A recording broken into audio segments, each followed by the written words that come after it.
Hey, goeiemôre.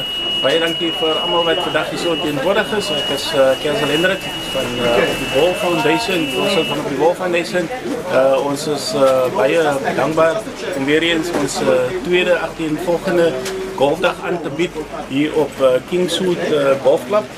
Die groot doel van ons bijeenkoms en die dag hierso is om hoofsaaklik bewusmaking te skep vir mense met disabilities in die breër gemeenskap, onder andere van George, maar dit verstrek ook natuurlijk naar die breër grense, onder andere onze hele Eden distrik en die tuinroute, wat ons regtig wil fokus om mensen met disabilities betrokken te kan krijgen met die hoofstroom van onze sakelei, onder andere hier in die tuinroute.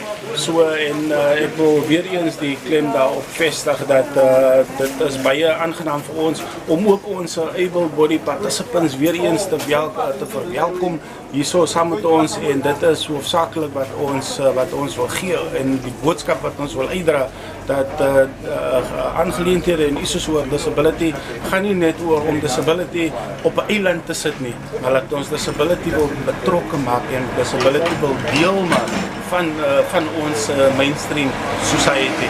So ek wil elkeen regtig uitnooi om betrokke te raak, om meer uit te vind oor op die Wall Foundation. Ons werk tans hierdie dag word aangebied in samewerking onder andere met George Municipaliteit, wat 'n fantastiese program het, uitreikingsprogram het, wat sport gebruik om mense met disabilities in die gemeenskappe te bereik en om saam te bring.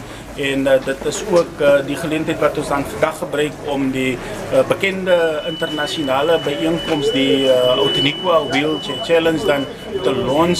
So ons wil baie graag dan allemaal ook uitnooi na die Outeniqua Wheelchair Challenge, saam met die omleiding van George Municipaliteit, in die 12de Mei gaan wees, en dit is vir ons regtig aangenaam om hierdie groot geleentheid dan te launch met hierdie bijeenkomst vir hier op Kingswood vandag.